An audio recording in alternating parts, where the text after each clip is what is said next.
প্রিয় সংবাদকর্মী ভাইয়েরা, আপনাদের কাজ এবং পুলিশের কাজের মধ্যে বিরাট মিল আছে। আপনারা যেরকম নিরলসভাবে কাজ করে দেশপ্রেমে উদ্বুদ্ধ হয়ে দেশের উন্নয়নের জন্য আপনারা কাজ করে যান, অপরাধ নিয়ন্ত্রণের জন্য, ঠিক একইভাবে পুলিশও এইভাবে কাজ করে যায়। রংপুরের কৃতি সন্তান শহীদ আবু সাইদের আত্মার মাগফিরাত কামনা করে আমি শুরু করছি। আবু সাইদ সহ যাদের আত্মত্যাগের বিনিময়ে মহান 5 তারিখ এসেছিল এবং এই জুলাই যুদ্ধ সংগঠিত হয়েছিল, এর সুফলভোগীদের মধ্যে আমি একজন। 5 তারিখের আগ পর্যন্ত আমার ব্যাচের লোকজন ডিআইজি ছিল, বাট আমাকে এডিশনাল এসপি করে রাখা হয়েছিল। আমি 18 বছর একই পদে এডিশনাল এসপি হিসাবে পদোন্নতি বঞ্চিত ছিলাম। 111-এর সময় আমি ডিএমপি গুলশানের এডিসি হিসেবে কর্মরত ছিলাম। তখন যে একটা পরিবর্তন হয়, সেই পরিবর্তনের প্রেক্ষিতে আমাকে ঢাকার বাইরে বের করে দেয়া হয়। আর এই 17-18 বছরে আমাকে আর ঢাকায় কোনো পোস্টিং দেয় নাই, পদোন্নতি দেয় নাই, ঢাকায় ঢুকতে দেয় নাই। যাই হোক, আলহামদুলিল্লাহ, আল্লাহর কাছে শুকরিয়া, 5 তারিখের পরিবর্তনের পরে, দীর্ঘ বঞ্চনার পরে আমার পদোন্নতিগুলো এসপি, এডিশনাল ডিআইজি এবং ডিআইজি পদোন্নতিগুলো হয়।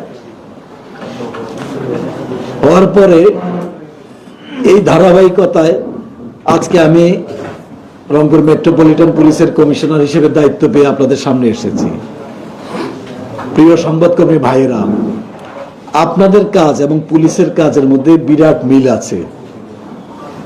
আপনারা যেরকম নিরলসভাবে কাজ করে দেশপ্রেমে উদ্বুদ্ধ হয়ে দেশের উন্নয়নের জন্য আপনারা কাজ করে যান, অপরাধ নিয়ন্ত্রণের জন্য, ঠিক একইভাবে পুলিশও এইভাবে কাজ করে যায়। আপনারা কাজ করেন অস্ত্র টস্ত্র ছাড়া, গাড়ি টাড়ি ছাড়া। পুলিশের একটু অস্ত্র আছে, গাড়ি টাড়ি আছে, পুলিশের কাজ যেহেতু ঝুঁকিপূর্ণ। আমরা ইনশাল্লাহ পরস্পরের পরিপূরক হয়ে এই রংপুরকে একটা নিয়ন্ত্রিত অপরাধ নিয়ন্ত্রণের মাধ্যমে রংপুরবাসীকে আমরা একটা সুন্দর শহর, একটা সুন্দর বসবাসের উপযোগী শহর আমরা উপহার দিতে চাই, যেখানে মানুষ অন্তত স্বস্তির নিঃশ্বাস ফেলতে পারবে। আমি ঢাকা বিশ্ববিদ্যালয় থেকে সমাজ কল্যাণে অনার্স মাস্টার্স করি। এর ছাড়া আমি 4 বার জাতিসংঘ শান্তি মিশনে কাজ করেছি। বর্তমানে আমি জাহাঙ্গীরনগর বিশ্ববিদ্যালয়ে পিএইচডি গবেষণারত আছি। এই পিএইচডি গবেষণার আমাকে দীর্ঘদিন অনুমতি দেওয়া হয় না অথরিটি। অবশেষে এই অনুমতি পেয়েছি। দোয়া করবেন যেন এটা আমি সম্পন্ন করতে পারি ইনশাল্লাহ। তো এই শহরে আমি যেটা দেখলাম, আমি এসে যতটুকু খোঁজ খবর নিয়েছি, কয়েকটা সমস্যার মধ্যে মাদক সমস্যা হলো অন্যতম সমস্যা। আমি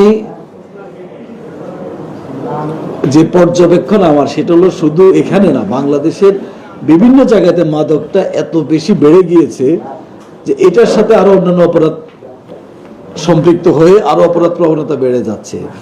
আপনাদের সহযোগিতা নিয়ে আমরা এখানে এই মাদক মুক্ত করার জন্য আমরা পদক্ষেপ নিব। আজকে অলরেডি আমরা আমাদের সহকর্মীদেরকে নিয়ে আমরা একটা মিটিং করেছি। আমরা কিভাবে কাজ করব আমরা একটা প্ল্যান করেছি।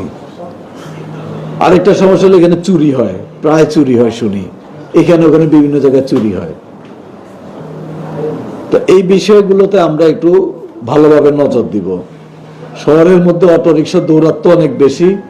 এই অটোরিকশা দৌরাত্মের কারণে একটু যানজট তৈরি হয়ে যায়। আর রংপুরে তেমন বড় কোনো সমস্যা আমি দেখি না। এর আগে আমি ঢাকা রেঞ্জে এডিশনাল ডিআইজি অ্যাডমিন হিসেবে কাজ করেছি। তো ঢাকা রেঞ্জের ঢাকা জেলাকে যদি আমি চিন্তা করি, আশুলিয়া, তারপরে সাভার, ওইসব জায়গায় যে জটিল অবস্থা, সে তুলনায় রংপুরের অবস্থা অনেক ভালো। তো ইনশাল্লাহ আপনারা এখানে রংপুরের মানুষ সবসময় সহজ সরল ভালো মানুষ।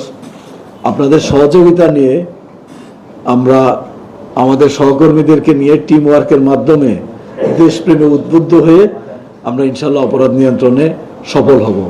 আপনাদের সবাইকে আজকে আমাদের আহ্বানে এখানে আসার জন্য ধন্যবাদ এবং কৃতজ্ঞতা জানাচ্ছি। আর আপনাদের আমি মনে করি সবার কাছে সম্ভবত পুলিশ কমিশনের নাম্বার রয়েছে। আপনারা যে কোনো সময় যে কোনো তথ্য আপনারা আমাদেরকে দিবেন, আমরা সেটা গুরুত্বের সাথে বিবেচনা করে যাচাই বাছাই করে আমরা আইনানুগ ব্যবস্থা নিব ইনশাল্লাহ। আপনাদের সবাইকে ধন্যবাদ জানিয়ে শেষ করলাম। আসসালামু আলাইকুম ওয়া রাহমাতুল্লাহি ওয়া বারাকাতুহু।